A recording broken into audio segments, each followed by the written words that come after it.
Hi guys, the Metal Maniac back again. And before I get into the video, I want to apologize for the lack of videos yesterday.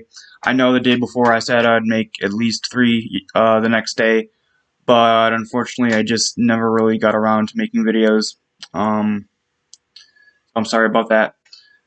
Okay, so with that being said and out of the way, in this video I'm going to be doing a review of the album Seasons in the Abyss by Slayer. Yeah, there were 2 things. No, yeah, this arrived the other day, and then 2 things arrived yesterday. Yeah, so a few things came earlier than expected. Anyway, so this album was released in 1990. So yeah, it was the beginning of Slayer's 90s albums. And let's see. Yeah, this was the last album with Dave Lombardo for a while. He left the band for a while after this album. Hold on.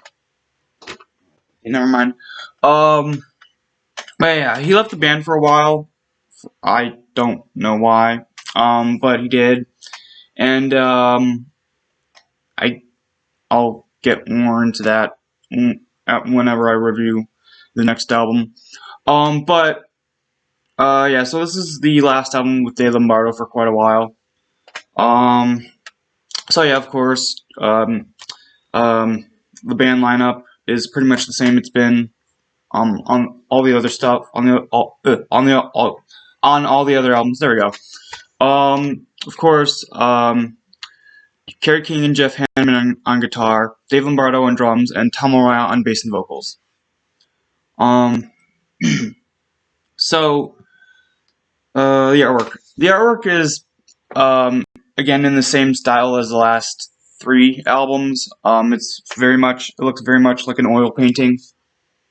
Very macabre and not. I wouldn't say as abstract as say the album artwork for Rain in Blood.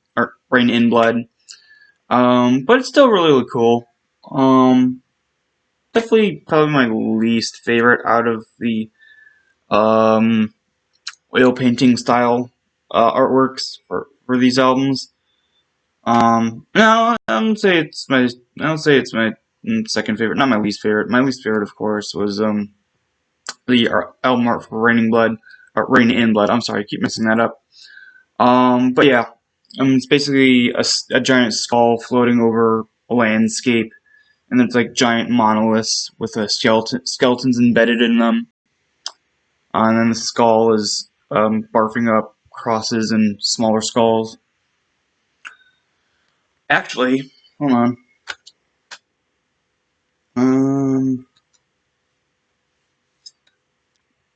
There is actually more to the artwork. Oh, yeah, this unfolds. And, hold on a second. There we go. I guess this is, in front of where the skull is at.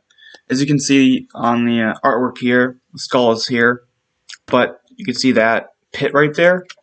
Well, in this area, you can see the pit is behind this cross right here. So, yeah, it's cool. It's a continuation of the same artwork. You can see all the monoliths in the background. Oh yeah, and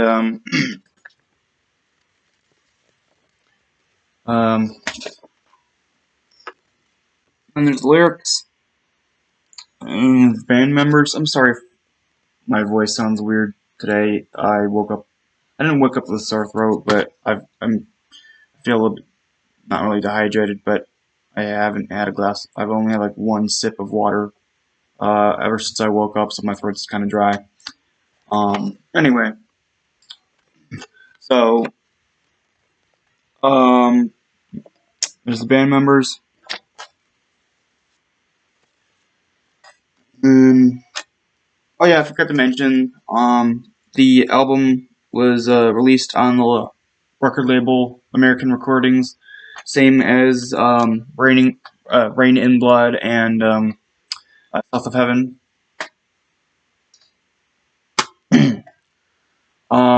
But yeah, so that's the artwork. Songs. So the first song is War Ensemble. War Ensemble. It's not that good. I mean, it's very short. Like, it's very, very short. I think it's only like, hold on.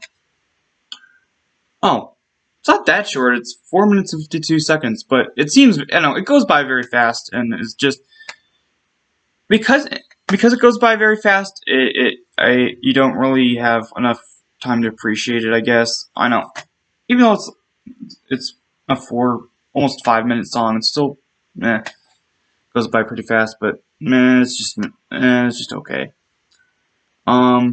Track number 2. What am I? Yeah, that way I could look at it this way. Anyway, Bleed Red or Blood Red. Sorry about that.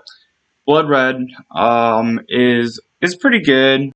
It's a very interesting riff. But yeah, nothing much to say about the song. Spirit in Black is pretty cool. It's a slightly more ominous than Blood Red. I really like. I like the lyrics in this one. Not so much Tamara's vocals, but I do like the lyrics. They're pretty interesting. Track number 4 is Expendable Youth.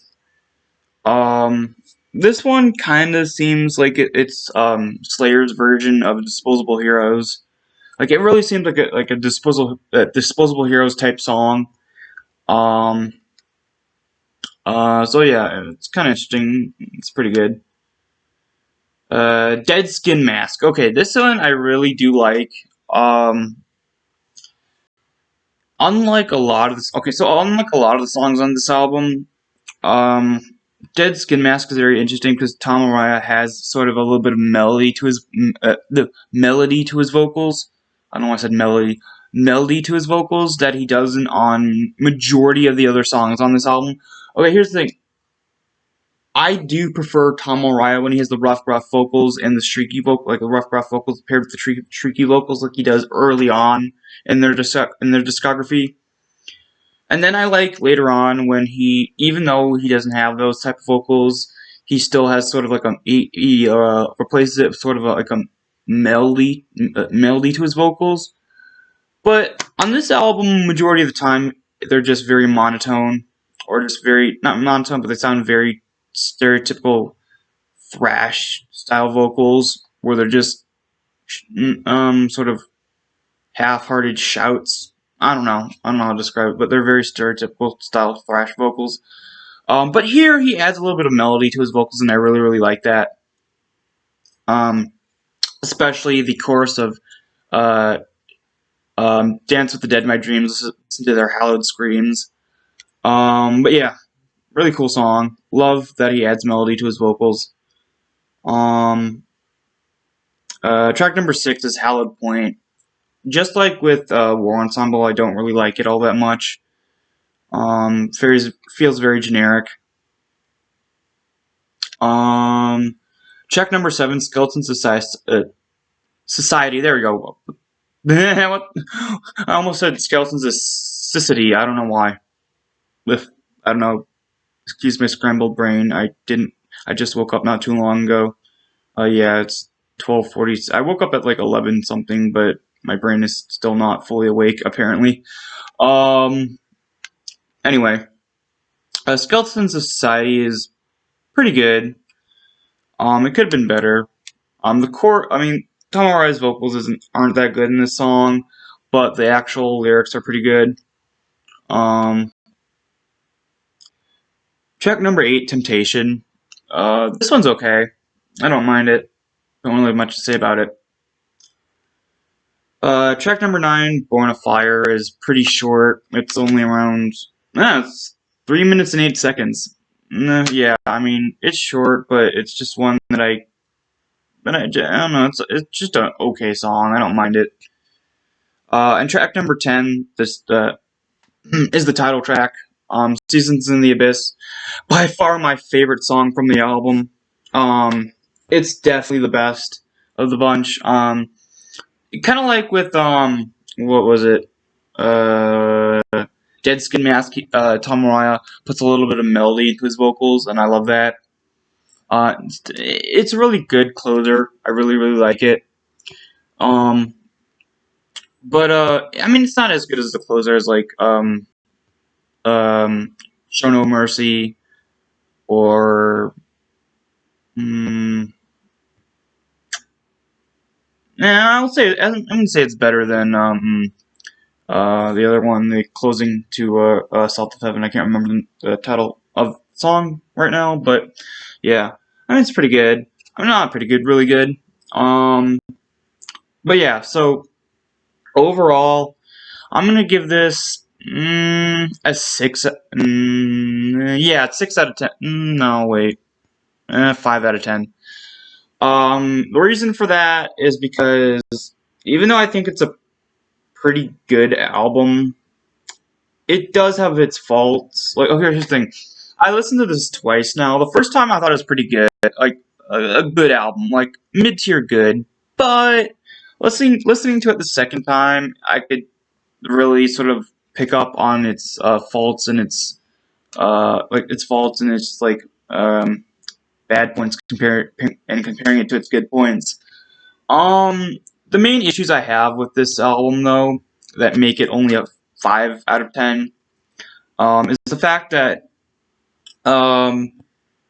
even though majority of the songs are pretty good, they pale in comparison to not only this album that came before this, but also like with they pale in comparison to like Show No Mercy, Haunting the Chapel, and all of those other releases that the songs pale in comparison to. Another thing that brings this down to only a 5 is the fact that a lot of the vocals on this album sound very much the same. Like, they have very little variety. Like, they sound like you could just swap out the titles of the songs, or no, the vocal parts with each song, and they sound pretty much the same. You can really tell the difference. Although I do like on what was it, Dead Skin Mask and Seasons in the Abyss, where Tom Araya does add some melody to his vocals, which is very needed, because majority of the vocals on this album just feel very dull and flat, and just feel like generic thrash metal type vocals. Let's see, what was it? Oh yeah, and but yeah, overall, it's an okay album. But yeah, it's an okay album. It's just a 5 out of 10. Who knows? Maybe over time it'll grow on me, but I don't know. All right, so that's it for this review, and almost knocked over the thing that my computer was sitting on.